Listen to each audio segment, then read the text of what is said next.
do, what it do, what it do. This is your boy KQKC Boxing Network. And I be working. Just like right now. Now, first of all, I need for you to hit that like button. That's very important for now and next year to come. I need for you to share this video because what I'm about to say is very, very important. Now, first of all, yes, it is about Terrence Bud Crawford, but mostly about Brian Bomac McIntyre. Now, let's get into it.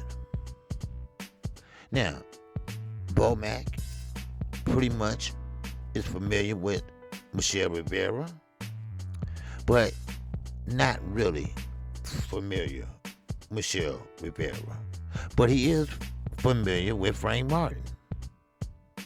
So, now, Bomac, knowing that Frank Martin is a fighter for Man Down Promotions, CEO, Earl the True Spence Jr.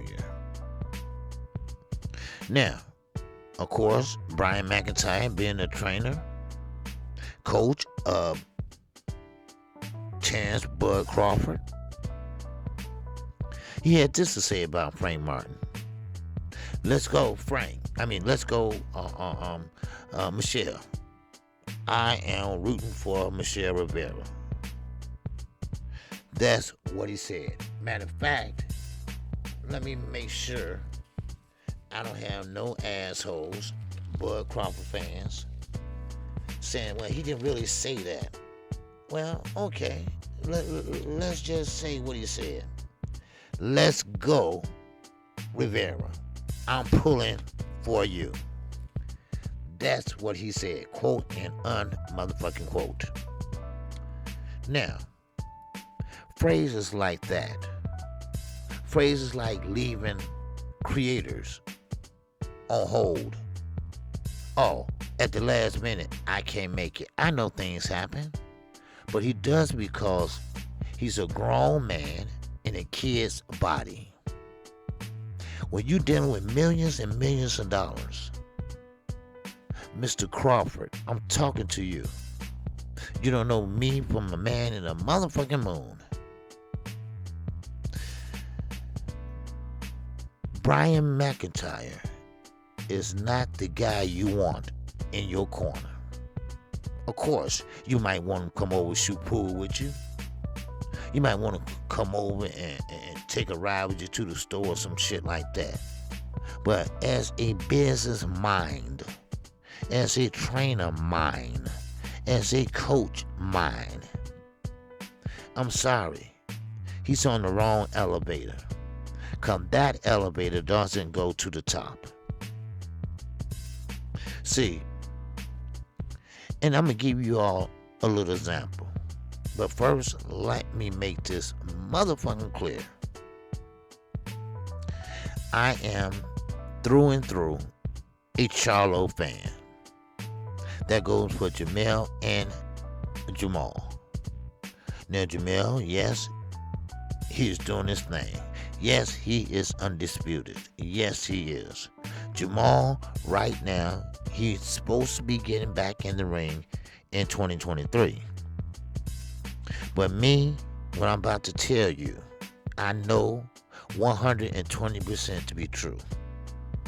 For those don't know, Samson of Samson Promotions, Ronnie Shields, the trainer of Jamal Charlo, the trainer of David Morrell, Kid Austin, you name it, he been there.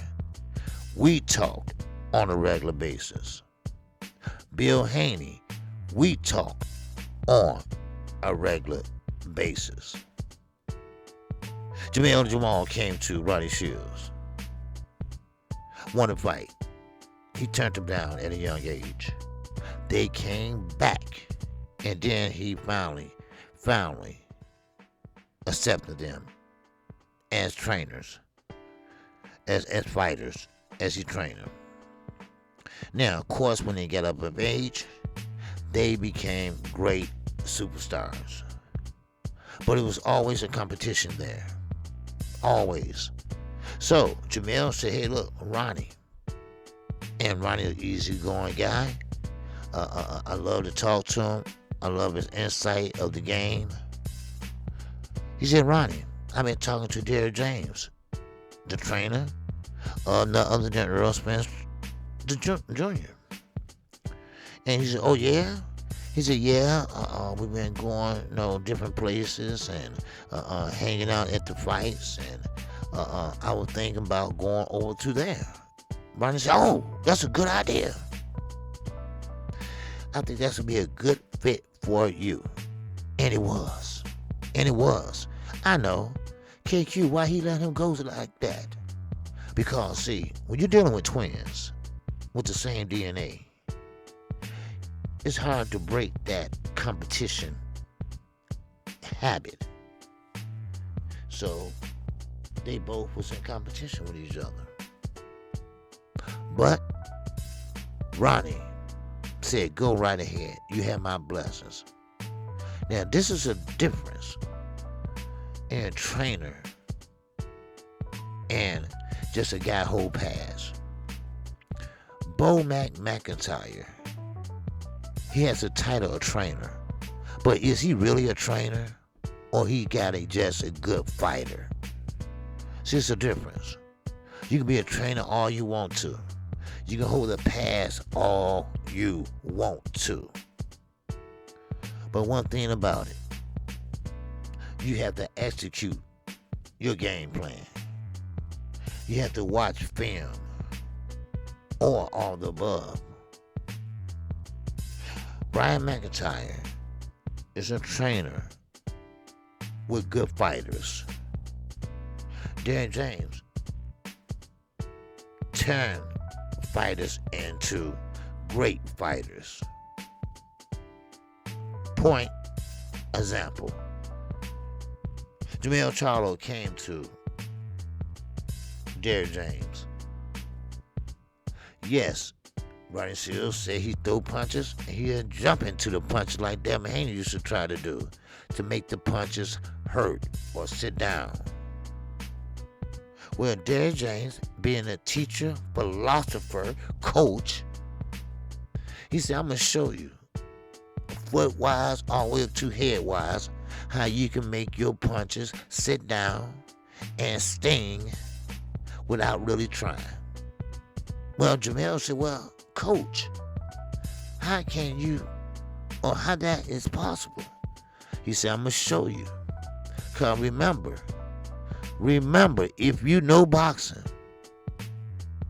your power comes from what? Your feet on up. He showed him how to do that. He showed him how to punch hard without really fucking trying. He taught him the procedure. He taught him the technique. He added another attribute to his resume and to his arsenal. That's the difference. That's the difference of a true trainer or a trainer with a good fighter. That's the difference in taking him from a prospect into a unified champion. That's the difference. You see, it can go also in life stories. Take, for instance, and I've been talking about this way before this month. Fred from Barbershop Conversation. He's an opportunist. He plays the role, but he's not the role. He told you all he's a millionaire. His wife is a millionaire. He said, I'm 23 married and going in, but you was 23 a house sitter, 23 baby sitter. You sat at home waiting on your wife to get home. Sometimes she don't come home. Why? Because she's a surgeon. That's why. Her mommy, her daddy have money. Fred don't have money. Case in point, I'm a black man. Ain't no other black man gonna tell me how to be black. Now, I'm not saying being black is going through the fights and going through the neighborhood. That's not being black. Being black is being profiled. Being black is being arrested for nothing. Being black is abuse by another man or woman of another color. Now, if you didn't order BLK Prime and Chance Crawford, then I guess you're not black. Or you're not black enough. Well, that's a lie. Top Rank had the better card. So you're going to fight a better card. Let's take Blue Blood Words for instance. Facts over fucking feelings. And the facts are they had a better card. I don't care how you feel, they did. Oh well. But Fred, and of course, all you gotta do is Google it. He hated Chance Crawford. He hated Chance Crawford. But don't try to save your ass because you're trying to get in good with Blue Blood Sports. You shitting on a black man named Al Heyman. You want to be Al Heyman. You want to be a Harvard lawyer, but you can't. But you can't. The reason why you're not teaching school anymore? Because they got you mixed up with the kids at school. Because you're fucking on nothing but 4'8". Actually, you're a legalized dwarf. Do you understand me, people? You see the difference? Bo Mack and Fred Hawthorne have something in common. They something, or they tell themselves they something that they're not. Derrick James, he don't say anything. He does what he does. If you're rich, you're not going to talk about it. If you got money, you're not going to talk about it. So, therefore, my words to Terrence Crawford. This is a serious business. And it don't get no serious than this when you at the age of 35. Why? I got to tell my subscribers, at 37, your career is winding all the way down. And now you set yourself up for the rest of your life. You're trying to create general wealth. Don't think Terrence Crawford's the only motherfucker that sat there and put their city on their back. Don't think Terrence Crawford's the only fighter that sat there and did a lot for their city. Presidents have. Baseball players have. Football players have. So ain't nobody gonna tell me how to be a black. Ain't nobody gonna tell me you didn't have that black man in your community. No, I didn't. Why? Because that black man didn't want help. Then the other black man broke in my house. Then the other black man did such and such, and then such and such, and such and such. I support who the fuck I want to support. See, understand. People pay the race card when it's convenient for them. You love Malcolm X so much. I am Muslim. All praise is due to Allah. But you're not, and what you're not going to do is shit on the Muslims. If it wasn't for the Honorable Elijah Muhammad, there wouldn't be no Malcolm X. But no, he invited someone on his channel, Charleston White, and he allowed his hero to get shitted on. What kind of fan of Malcolm X would let that happen? He would have got hung up on right away after he got cursed out. And then maybe I would have called Kenny Porter and said, go slap his ass again. Or tell Bowman, go take his phone again. That's another thing. See, Fred is short. Fred about the size of your 6-year-old son. But one thing about KQKC, I'm 6 feet tall. I'll be damned if somebody with 500 pounds gonna take my phone in the elevator while it's moving and you don't do nothing about it but give my phone back, Brian. Brian. No. I'm gonna ask you one more time. Hand me my phone. One time. That's all I'm gonna ask you, one time. Then we're gonna be roaming in the motherfucking jungle in the elevator in Las Vegas, Nevada. That's being a man. Standing up for yourself. Not babysitting for 23 years. Not being a yes man for 23 years. Not getting allowance for 23 motherfucking years. I'm sorry. This turned into 2 videos. But I'm gonna keep it real. Cause that's the only way I know how to do it. I'll call balls and strikes. So once again, Dan James is a damn good trainer. Dan James ain't looking for no fanfare. He's not looking for no bright lights. He's not asking you to sing Sweet Fucking Caroline. All he wanted you to do is to recognize his fighters and let his fighters do the talking in the ring. Bo Mack, on the other hand, he needs to go. All the jokes, all the hate, all the getting on different platforms talking shit. And you need to fire Bernie, the motherfucking boxer. You call him a coach. Please. That shows you how dysfunctional that camp is. Unprofessional they is. For years they called Earl Spencer drunk. For years they called him a high.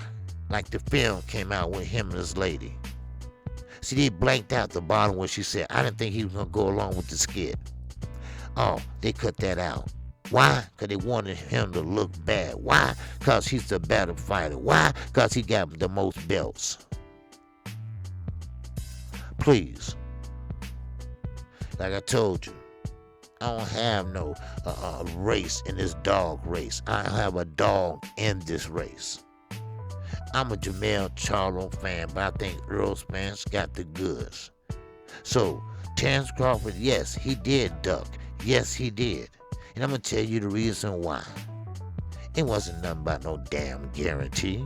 Because he know damn well that fight would have sold. He know damn well that fight would have made damn near $100 million. But the reason why, he saw what he did to Kell Brook, Earl Spence. He saw that he was getting stronger and stronger. When he got in a car accident, he started getting a little happy then. You see a little smile on that frown face. But then, when he got out there and fought Danny Garcia, he said that was only 75% of my game. Then he started getting nervous. Then when he got out there and fought Ugas, and then he got up there and broke his damn eye socket and ribs. But he only lost 2 fights though. Yeah. Okay. So he was going through the motions. He was talking to PBC. But soon he get out the building.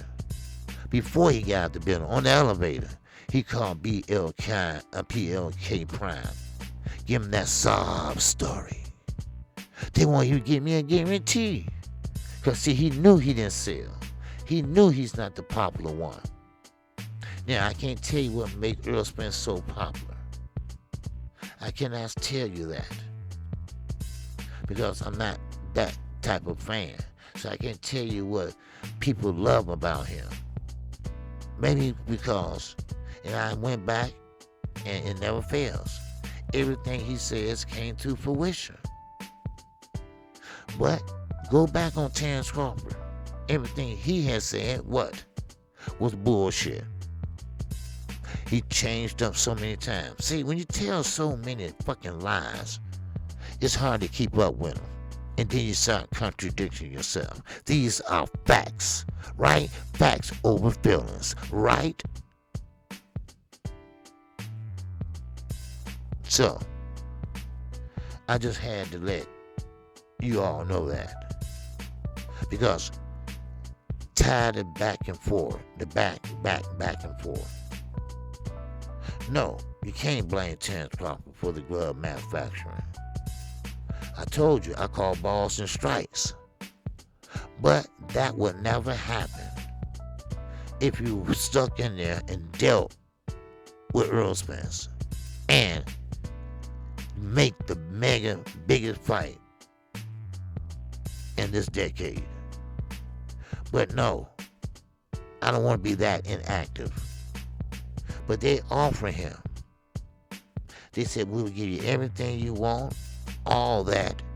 Just wait 2 months. That's all. That's all. And a hypothetical, I'm saying, excuse me. A radio host asked him that, or TV host, whatever you want to call it, hypothetically speaking. And you know what he said?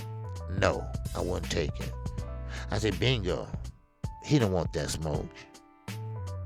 He liked the way his eye looked. So, with that, that's all I got for y'all this morning. I am KQ, KC Boxing Network. If you haven't subscribed, go right ahead and subscribe. Hit that like button.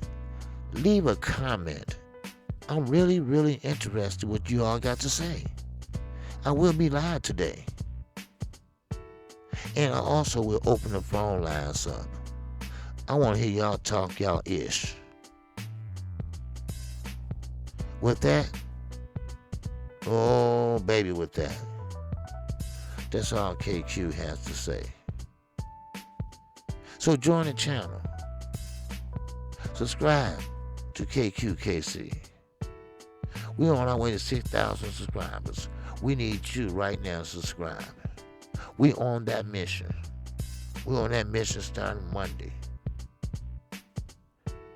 So with that, I'm out of here. Shout out to the almighty LDBC. Shout out to Black Vidoes Row.